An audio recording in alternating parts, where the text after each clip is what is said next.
Welcome to Order in Chaos, episode 16. Today, World Cup fever is upon us. Right now it's World Cup season and also the NBA finals just concluded last week.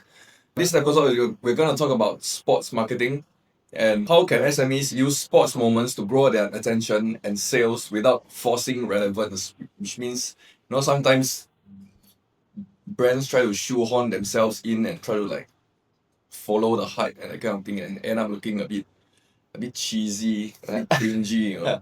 Yeah, so today we're exploring ways on how businesses can avoid things like that. So when it comes to sports seasons like this, right, attention usually just goes up above the board. Right? Like there's always just people are just willing to pay more attention to like the sports event, and then it also stirs up more emotion towards the event itself. So that's something that businesses can capitalize on. We see watch parties and all that. They try to sponsorship collaborations or that kind of thing. Other than that, how creative ways that businesses can integrate the brand together with the World Cup season or Olympic season or whatever sports marketing event there is. I think first and foremost, right, not every brand can tap on the hype caused by sports events. Right? That's one thing that a lot of brands have to realize. Imagine you are just a generic brand. Imagine you are selling soy sauce. It still makes sense, right? So I think it has to do with you must first understand the entire process of how people get together, how people watch the sports together, and then how people celebrate together. So you must understand this first before you can decide if your brand is able to be part of this experience. Let's say for the World Cup, right? If you're fast food, it makes sense. People will order to watch They'll go to the restaurant. or go to the restaurant, right? If you are in the F&B business, yes, it makes sense. Yeah. If you are in the gambling business, right? I'm not sure if that's allowed to be on the screen. Gaming. Yes, gaming business. If you are in the gaming business, then yes, it also makes sense, right? Because then people will place bets, people to enhance the experience, responsible gambling, right? Don't bet on Germany. Don't be like Andy Spartan. But yeah, so it has to be part of the experience, right? Let's say if you're in makeup industry, there's a bit of a dissonance. You see where I'm coming from, right? I think that you must first and foremost you must identify if you even fit into the entire process, right? Why it's sports marketing is such a thing is because people want to feel like a winner. I think me and Ken we discussed this previously. Is that a lot of people they feel that they are part of a winning movement. They want to feel like winners. That's why sports marketing is such a successful way to gain attention, get sales, all the related KPIs, right? Let's say even for me myself, right? Like I don't really watch football. But the thing is when it comes to World Cup, right? Because it's everywhere, right? It's always on the news every single night, right? Like who versus Germany versus I forgot what was the country and then get 7-1. Like it's always on the news and then you inevitably feel like, hey, maybe this is something I want to be part of. Right? There's this nagging feeling at the back of your head. Yeah. Right? That you even if you have never watched football before, you have never watched soccer before, or you're not part of the movement, but you must understand that it will be a talking point between someone in your workplace. And you want to feel like you belong, you will go and do some deep dive research. And then, last night, like Spin versus Kickford was 0-0. Wow, so avoid the FOMO. Yeah, it's a pure FOMO thing, right? So okay, back to the point, like how brands can capitalize, right? Firstly, it cannot be some cringy or just because you team the World I mean, the Cup. FOMO thing applies to brands also, right? So if the brands they are acting out of FOMO, that's when they do like you're trying hard lah. Yeah. Like it feels very like you're trying hard, right? So let's say for McDonald's, right? They don't look try because they have always been doing it. But then another thing is you must also know how long can you sustain this collaboration. From the first year that McDonald's was part of the sponsor for World Cup, right? That's when people feel like, oh, you're trying hard. You're trying to be that brand that is associated with World Cup. Oh. But over the years, if you've been doing it year after year, right, people just naturally think that. And not just for the World Cup, they do it for the Olympics as Yeah, well. yeah. People just naturally assume that, even though it doesn't make sense, because zero. right, because World Cup Olympics is top athletes and their top performers, right? I'm sure they don't eat. They didn't have a diet of McDonald's, like Yeah. just shouting out the McDonald's, like a bit doesn't make sense. Maybe for like Subway salad stop, you all can consider. Just saying right? You know, just saying. But anyway, so the thing is, for these companies that have been constantly sponsoring year after year, right? People just naturally associate. So I think what brands want to achieve is that association, the natural. Oh, when I watch World Cup with my family, with my friends, what I should I be ordering? For me, it's pizza lah. I mean, I don't really mix. It doesn't make sense lah for me right? But then, yeah, so they want to change that association because they understand that. Okay, so it could be right that they have observed that people were ordering pizzas. They just think like, let's say, from McDonald's marketing team, maybe they just felt like if it's gonna be fast food, why not McDonald's? That's the reason like why it makes sense lah for them to do the sponsorship. So right in this aspect, right, it's actually better to be last mover advantage. First mover people, your job is to create the education why your industry or your brand is relevant to a particular event. But the second person that comes in, right, have less friction. The education is already done, Yeah. right? I just need to spend more money than you to be you To like have that association. Yeah. To buy that association. Yeah. Yeah. So I think that's the thing. Another thing is also there's this one campaign which I felt was very interesting, right? For a lot of you that don't know, right? Previously, Burger King, of course, they couldn't sponsor the main EPL teams, right? So they sponsor the last ranking team because they don't have the cash to burn to sponsor the top teams, lah, right? So what they did, so they gave them a jersey with the Burger King logo, but they understand one thing, which was that in the game, what was the game? FIFA. In the game itself, right? That even the last ranking team will be coded into the game, Wow. right? So then there were a lot of people that were out of like fun. They chose the last that team, the Burger King team, and then they started buying like top players in the game itself, and then they win the EPL in the game. That went viral. So it's actual thing. It's actual thing. So the top players in the game were wearing jerseys. So Burger King lah. Yeah. So I thought that was quite smart. So like you have to be that level of creative. So that was just an example. Meaning that how can we gain the most attention in with the least amount of marketing budget lah, of course. Right? So the question comes in through the traditional way of sponsorships, product placement, the marketing has evolved past that already. So how can we get the eyeballs? And it doesn't have to be on the main platform itself, right? You can focus on the subsidiary, the peripheral platforms, right? That still ties in with the main. Like what Burger King has done. They didn't do the main thing, they did the game. Yeah. And they might even gain more attraction. So I think that's one thing that people must take into consideration, right? Of course, it's a bit too convoluted for small business owners to even consider, right? You say like, oh, I'm not that big of a player. I don't have that kind of creativity to go and decide or even have the budget for even the peripheral sponsorships or the brandings and stuff or the marketing, right? So what can I do? Start small. Like you can just do like what Ken was saying, just organize a watch party, right? If they have a physical venue, then it's something they can Right? consider. So if you have a physical venue, maybe what you can do is let's say if you are an experiential brand, maybe you are apparel industry, for example, right? What you can consider is you have selected section. Selected section meaning like selected window or period, right? Where only invited people can enter the store. That's something you can consider as well.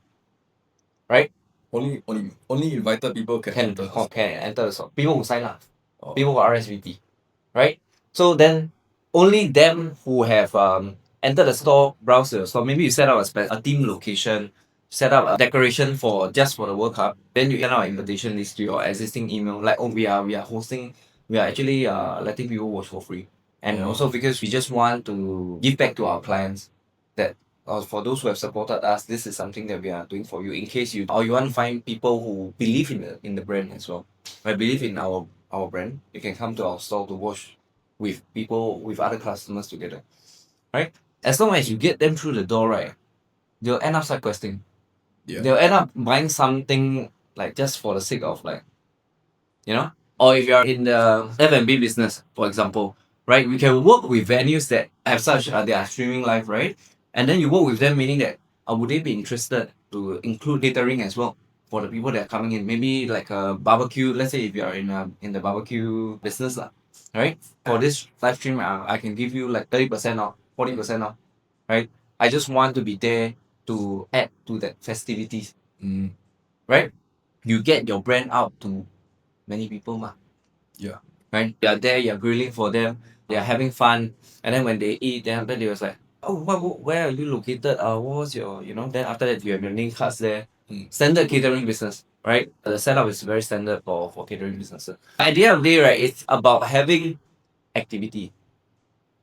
Right? Activity generates brand equity, activity generates income, activity generates revenue. Of course, if you're suffering from a lack of activity, right? And of course, not just activity, but you plan beforehand. You already knew like okay, what's next? On the next Olympics is 2028. Let's say today is 2027. You should already be starting to think of like how can you either partnerships, collaborations, start your own brand activation. Campaigns. Yeah, your own campaigns beforehand. You cannot just today is the Hey, it's World Cup season. Let's do something World Cup. so yeah, I think that's a lot of the business owners they suffer from lack of planning. But it's not I do not blame them, right? I cannot blame you because you're so busy with your day-to-day activities. But that also means that you are being very inefficient. You're running your business very inefficiently. Right? Your energy should be spent on how do we capture attention, capture share of wallet, and capture more revenue lah, right? Essentially, I think okay. So for the sports checking thing, from my point of view, right, if you're trying too hard to fit, of course, then you don't force it. Simple. Have you seen any examples before? Trying so hard to fit? Now, I say if you're in the baking business, right? You bake cakes, then you like bake one World Cup cake, and you put on display, and then like Actually, why not? you can lah, but it's like trying a bit hard. It gets attention, what? It gets Oh.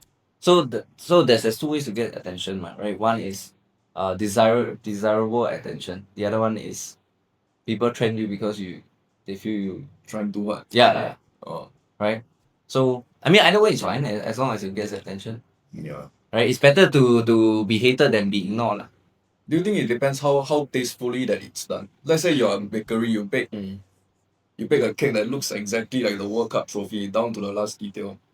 Then that's okay lah. Yeah. You know. so the differentiating factor is how tasteful it's executed. Yeah. Wow. Let's say there is this very famous chocolatier, right? He makes the real life the sculptures and Anything out of chocolate, right? yeah, anything out of chocolate, right? He would even I remember some of the things he made are freaking insane, Yeah. right? So let's say in that context, he's a chocolatier, right? And he were to create like what you mentioned, a World Cup trophy, right? Down to the last detail, and he posted a video on TikTok or whichever social media platform. That will get a lot of traction. So that's being tastefully done, right? But if you, I know one guy, last year remember the Salt Bay. Oh. Oh yeah, he went on. He went on the stage and grabbed the trophy. Remember after Argentina won. The previous World Cup. And then like where is Salt Bay now? I'm not sure if he isn't. I mean, it's due to a lot of other factors. But that was one of the things that he was highlighted to be hated for. Yeah. Because he didn't get the right to touch the trophy, right? Because you didn't earn it, you know. So I think that's an example of like what you mentioned. Not tasteful. Yeah, you mentioned to me like what was being tasteful. Yeah, that's distasteful. But then again, no publicity. There's no such thing as bad publicity. So I mean, you can try lah, but then it's not. I wouldn't take that route lah. I think it's up to individual. Yeah, because as of now, if I'm not wrong, he's not exactly relevant. Yeah, relevant anymore. So I think that's one thing, right? Then when it comes to sponsorship, yeah, this is one thing I want to mention. Like let's say we talk about other events, right? We don't talk about World Cup, we don't talk about Olympics, we talk about Wimbledon or PGA, right? Let's say for Rolex, they sponsor. I mean, they sponsor Roger Federer. They sponsor the Tiger Woods, right? This is their list of excellence. there must be some form of consistency. If you realize, right? Of course, then you tell me, okay, so but they have the money, man, right? Then you don't have to start from the goal. Right? You can start from someone, but at least someone who made it into that particular the top tier events, the top tier sporting events, right? Because at the end of the day, you have to be aligned, meaning that, let's say, assuming your angle of marketing could be that I believe in rising stars, that I'm willing to invest in rising star. That's our ethos as a brand, right? That we believe in you. That could be a marketing angle also, right? So don't assume that it's not the lack of resources, but like how resourceful you are, right? As the Burger King example as well, right? It doesn't have to be having the resources to sponsor the tier one or top the F1 teams, for example. You can do something creative in that aspect, but just be consistent. You get what I mean? So it's like you're going to look at where you stand amongst your in your field, like where Yeah, where in you your stand. field. Then you compare to like whichever, let's say the World Cup or what. Yeah. There's always this pool of players, then there's always like the greatest, and there's always, so you see who matches Your current positioning standing, yeah. most. And be honest with yourself. I think that's one thing that a lot of business owners are not. I think the bottom line is that these events, they happen every 2 years, so is that there is always a timeline for it. 2 years as in like now there's World Cup, then 2 years from now there's Olympics. Yeah, Olympics, so yeah. it's always a cycle, and every time these sports events happen, conversations happen. Yeah. So it's up to you to think of how to just get your business into that conversations, because everyone will have these kinds of conversations. Yeah, it's just basically how to capitalize on it and try to get yourself involved so that you can capture some market share, generate some leads, that kind of thing. That's about it. Portugal. We've come to the end of episode 16. Thank you for listening to us ramble on. And remember to like, share, and subscribe. See you in the next one. Bye bye. Bye bye.